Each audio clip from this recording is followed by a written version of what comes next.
CPA industry, there's been tremendous over the last 2 or 3 years change in M&A. For probably the 50 years before that, it was, I'm going to go into a bigger firm. At some point when I retire, they'll give me 20% of collections for 5 years. And that was 80% of the deals pretty much. Now with all these new, we call them strategics coming in. So that could be a family office, that could be a PE firm. We've also talked to some banks and some pension funds who are looking to come into this marketplace. And, outsiders oftentimes see the world different than insiders. Yeah. So I think many of these newer participants see more value in the CPA firm than some of the traditional. Now, obviously, people are smart and the traditional players will adjust to the new competitors, but we're seeing multiples typically going up. Cash at closing, which was much less prevalent if we went back 3 or 4 years. Welcome to AFO Wealth Management Forward, a podcast powered by Arrowroot Family Office that's at the intersection of accounting, wealth management, behavioral finance, technology, and entrepreneurship. We help accounting firms and financial advisors grow their practice by going beyond the numbers as we learn from industry leaders and subject matter experts to discover the secret to their success. A podcast that highlights everything from the transformative power of AI to embracing the human-first approach of behavioral finance to help you understand the psychological and emotional relationships to money and meaning. Here is your host, Rory Henry, director at Arrowroot Family Office and author of Holistic Guide to Wealth Management. All righty. Hello, everyone. I have another phenomenal guest joining me today. He is the CEO and co-founder of C-Suite Impact, which is a people-first ecosystem of companies which help businesses grow through each stage of the life cycle, from growth to performance to succession. I'm excited here to talk to David about this people-first movement. So without further ado, let me introduce our guest, David Wolfskehl. David, welcome to the show. Well, thank you so much for having us. And, I know you share that people first mindset, and life is much better having that mindset. I totally agree. And before we get into this people mindset here, David, as we always do, why don't you go ahead and start off and give our audience a little bit of background of what led you to this movement, and then what led you as well to start the C-Suite Impact company? Well, what led us here is, I've been a lifelong entrepreneur, and really, I think this is the peak of my career. In the past, I was a Fortune Small Business Boss of the Year finalist, and a lot of the core things that are part of C-Suite started back then. And then also, I wrote a book called The Micro Niche Method. So it's really about how to have these niches to have an impact. And so in many ways, that's how we got here. But for me, I got here by partnering with Phil Whitman. Yeah. By having somebody else, we were able to create magic. I was a solo with a mindset. Phil was a solo with a mindset. Yeah. Different skill sets, and coming together, we created C-Suite Impact, and now we're up to 44 people and just thriving in this. I love it. Yeah. Every Walt Disney needs a Roy Disney. So you found your Walt or your Roy, and that's, I would say Walt. Yeah. Yeah, there you go.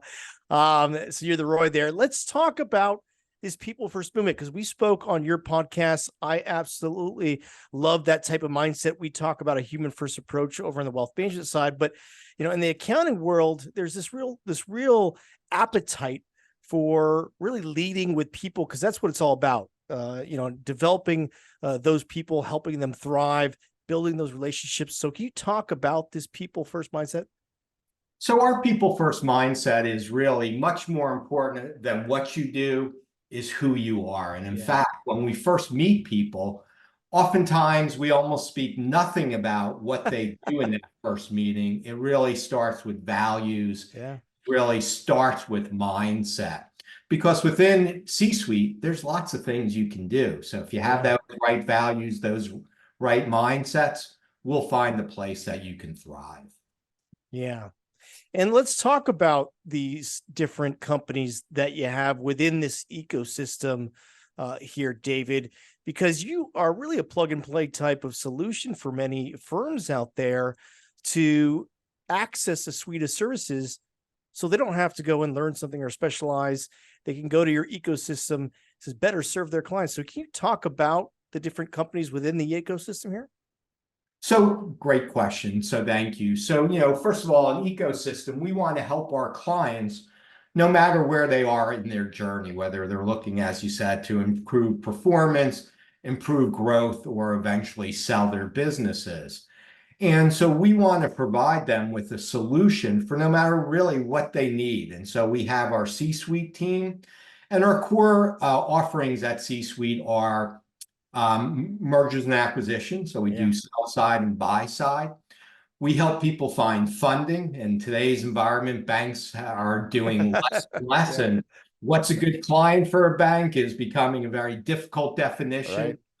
We have fractional CFOs who are really forward-looking, right? To me, a CFO isn't somebody who gets the numbers right and says it's a good day. For us, a CFO is somebody who helps with that strategy and moving the organization forward. We have our Impact Business Builders team, and what they do is they help companies focus on enterprise value and profitability, hold people accountable to work on the things that are most important to them. And for some companies, enterprise value is a much bigger multiple driver, increasing profitability. And then we do a whole bunch of offshoring. We really believe that most organizations would rather deal with US-based folks. But, in many of the industries that we work in, there's almost 0% unemployment. And so that might be your desire. Are you an accountant looking to generate more revenue and secure your future success as automation and artificial intelligence revolutionize the accounting profession? If so, contact us at AFO Wealth Management Forward. We specialize in helping accountants and advisors just like you build a custom brand to pinpoint your optimal clientele, generate highly qualified leads through our data-driven digital marketing, and execute wealth management growth services to bring more value to your firm and your client's life. Our strategic approach to branding, marketing, and wealth management is carefully tailored to attract ideal clients, increase customer retention rates, and cultivate lasting relationships with clients across generations. Visit wealthmanagementforward.com to book your free consultation to find out how you can elevate your practice. But that might limit your growth or your ability to service your clients. And also, we also feel that oftentimes solutions are getting more and more complicated, not simple. And, before somebody goes out for funding, maybe they need to clean their books and records up to make it easier for banks to understand. So everything's connected in my mind. Yeah. Let's talk about really how you lead your organization with this people first approach. So you built this ecosystem. I want to kind of dive into the mindset of David. Like, what is your role there? How are you utilizing this people first type of mindset to run your organization? So I think people first is part of our DNA, and not only mine, but it's throughout our organization. So if I'm meeting somebody for the first time, typically, and they're thinking about joining C-suite, typically within the first minute or two, we're talking about people first. And so it starts with our commitment and my commitment and C-suite's commitment to everybody on our team is we want to give you an environment where you can thrive in, an environment where you have the right resources, the right people, the right marketing. And my expectations of those people are also that they're the best them. And neither one of them do we have strong checklists, but we all know when we didn't have a good night's sleep and we're not the best us. And so it starts really within that first minute. It continues where we help people build a box around their skills, around their passions, around their strengths, instead of telling people, here's the box we want you to fit. So those are just a couple of examples how that people first. Also for me, at my stage of my career, I want to manage nobody. I want to pick great people and I want to lead them. And that's also part of that people first philosophy. I interviewed Sue Inquist, who was the UCLA softball coach. My sister played softball at UCLA. She won a national title, and she was very much a disciple of John Wooden, the great UCLA basketball coach. And she always talks about culture really being driven by two levers. One is performance, where we have the KPIs, meeting those deadlines. I think many times in the accounting world or the wealth world, we're trying to hit our numbers. But the other lever is that relationship, and making sure that we are handling the many needs of our people there and developing those relationships. So maybe can you talk about, the accounting profession as a whole? And, we're probably more performance driven than relationship driven, but we're seeing the greater adoption of more collaboration, connecting with other service providers out there, what you're doing at C-Suite Impact. Can you talk about maybe that mindset shift by that practitioner there to be more collaborative to help solve the many needs of that client? Well, I think many firms want to change what they're really doing from being historical people and compliance people Yeah. to really value add. And I think by being value add, it's hard to have depth of expertise in 12 different things. And in fact, part of C-Suite having all those different logos is because I want people to wake up every day and think about what they're really good at. And I think for many CPAs, they need to build ecosystems around them so that they can help their clients the way their clients want to be helped. And again, as the world changes, the client's expectations are also changing, where it's difficult. My mom or perhaps my grandmother used to go to the butcher and the bakery and would go to 3 or 4 or 5 different places every week, or perhaps a couple times a week, to get groceries. And now it's rare that people don't just go to the grocery store. And I think that mindset is also coming, different type of things, but that same mindset of less people, less places, and more quality from one location is really important to them. Yeah, I totally agree. Now, you're somewhat on the front lines there. At least Phil is speaking to these firms doing these M&A deals. Can you kind of give our audience a little bit of insight into what's going on in the M&A space? What are you seeing as far as successful firms out there selling for certain multiples, or what firms are really looking at in terms of growing their practice organically? So I think that, within the CPA industry, there's been tremendous over the last 2 or 3 years change in M&A. For probably the 50 years before that, it was, I'm going to go into a bigger firm. At some point when I retire, they'll give me 20% of collections for 5 years. And that was 80% of the deals pretty much. Now with all these new, we call them strategics coming in. So that could be a family office, that could be a PE firm. We've also talked to some banks and some pension funds who are looking to come into this marketplace.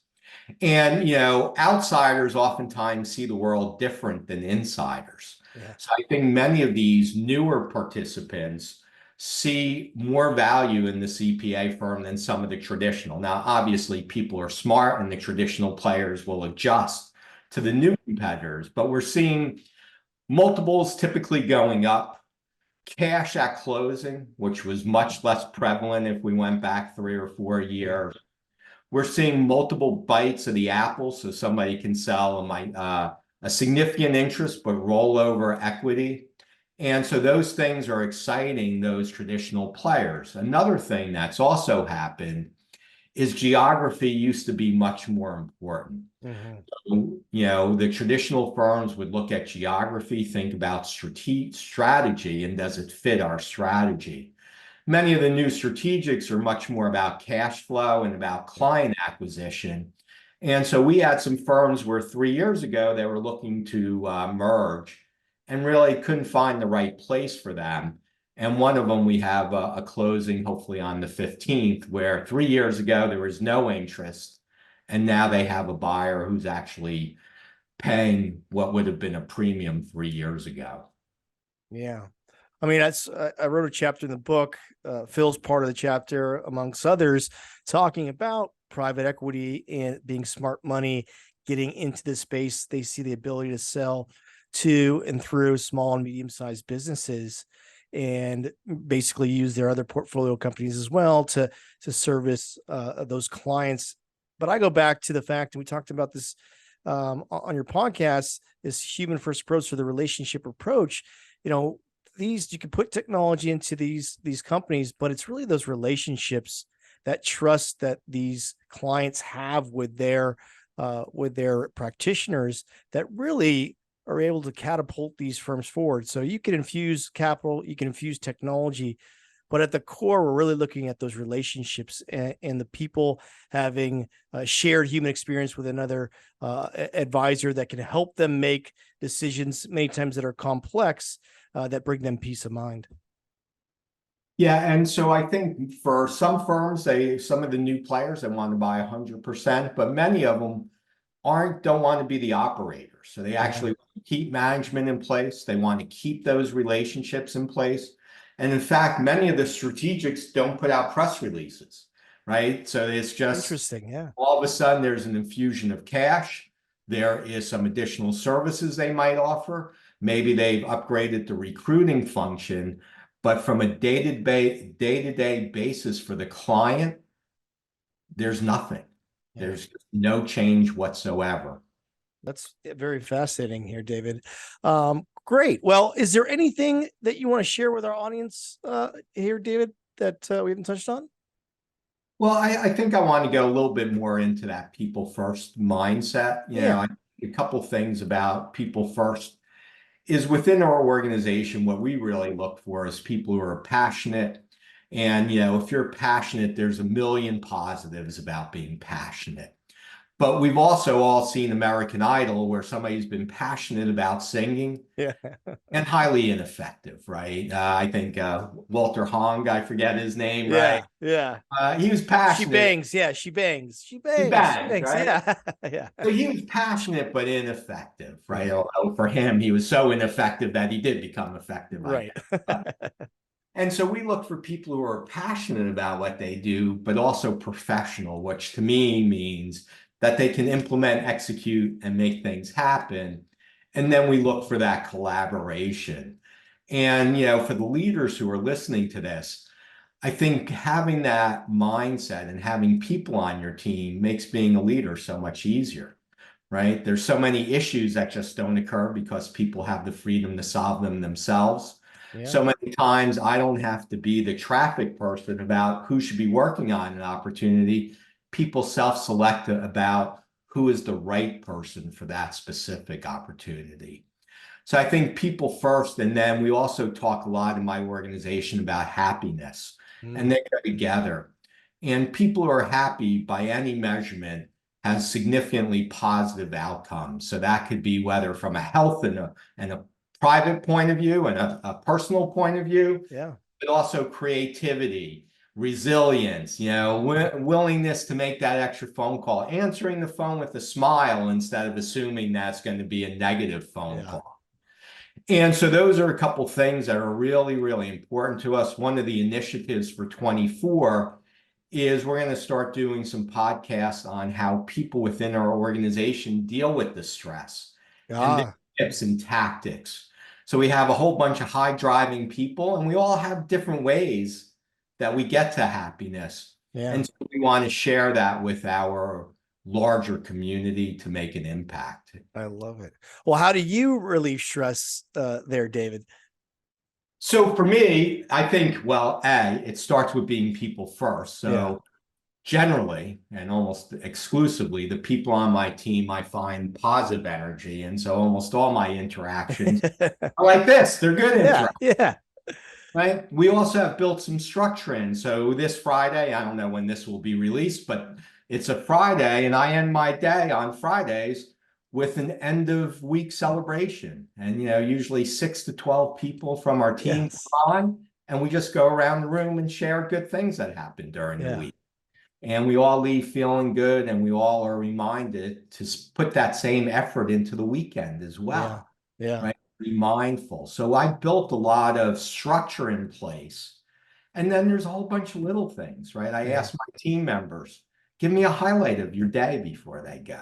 And give them an opportunity to share. So Yeah. for me, the biggest thing is having the right people on the bus, and having the right people on the bus allows us to overcome so many things. Challenges. Yeah. I actually was messaging with John Garrett this morning. And I love his "what's your and" philosophy. It takes that approach and really lets people talk about what they're passionate about, what their hobbies are. And I know in his talk, he discusses that 85% of success is driven by the non-technical aspects of someone's job. And then he talks about also how just, I believe, 45 seconds of interaction with a person in your organization can greatly enhance their day. So really taking that time out to just have a human conversation with somebody. I mean, in this virtual world, we don't have those opportunities as much, but we can do it within these virtual settings, really just being curious and asking people, how their day's going or what's going on in their life outside of their work. Yep. And for me, the technical aspects always makes me laugh. I've been involved with organizations who need to get rid of people. They lost a client, something happened. And here's the difference, they could both be okay technically. If somebody's not nice in an organization, the conversation usually goes like this: can we do it tomorrow or the next day? And why do we wait so long? And they're almost excited that something happened. And when people are nice, it's like, well, maybe we could set up a new job for them that we don't really need nor exist, but they're so nice, we bend over backwards to accommodate people. And so I agree, those non-technical issues play an outside role in long-term success within an organization and for the organization. Right?